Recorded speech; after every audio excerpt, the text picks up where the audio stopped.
This is verse 14 of the 18th chapter of the Gospel of John.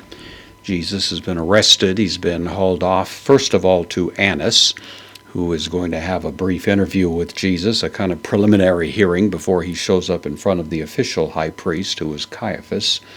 And, of course, we learned in the previous verse that Caiaphas is the son-in-law of Annas because of some Roman political decisions that had taken place a few years earlier.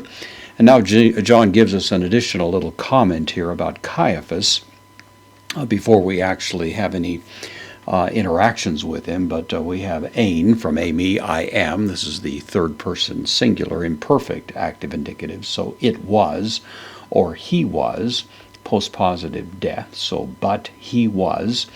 And then Caiaphas, which is actually the subject of the verb. So Caiaphas was.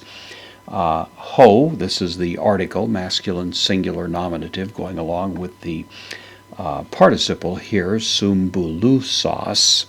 This is from sumbuleo, which means to counsel. The sum at the beginning, from the preposition sun, means together with, and the buluo would be the idea of counseling. So counseling together is the idea. So this was the Caiaphas, or Caiaphas was the having counseled together.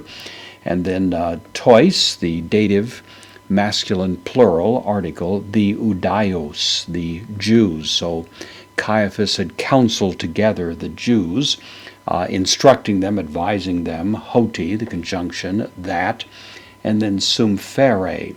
This is really not quite translatable. It's a word that is a combination of pharaoh, which means to bear, and the sum at the beginning is from sun, the preposition which means together. To bear together is the idea, and out of that we get the notion of assisting, helping, or expediting. And that's really the idea. So Caiaphas had counseled together the Jews that it was expedient. Obviously, that's not exactly the closest corollary in English to that, but it's about the best we can do. That it was expedient or good or proper, helpful, you might say. One, hina, is the adjective one, the number, one man.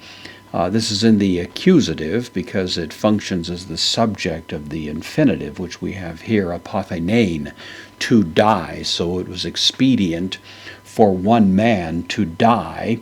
And then huper, on behalf of, takes the genitive to lau, on behalf of the people.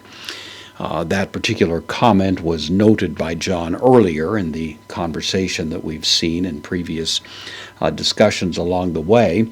Probably the reason John reminded us of it here is just to make sure we understand that there's no particular sympathy that's going to be flowing from the high priest Caiaphas at this point. He's the one who thinks it's good to offer up one person to avoid some kind of negative impact on the rest of the people. Of course, he didn't know how profoundly he was speaking, because Jesus would be dying on behalf of the people, but certainly not in the sense that Caiaphas had actually intended or meant.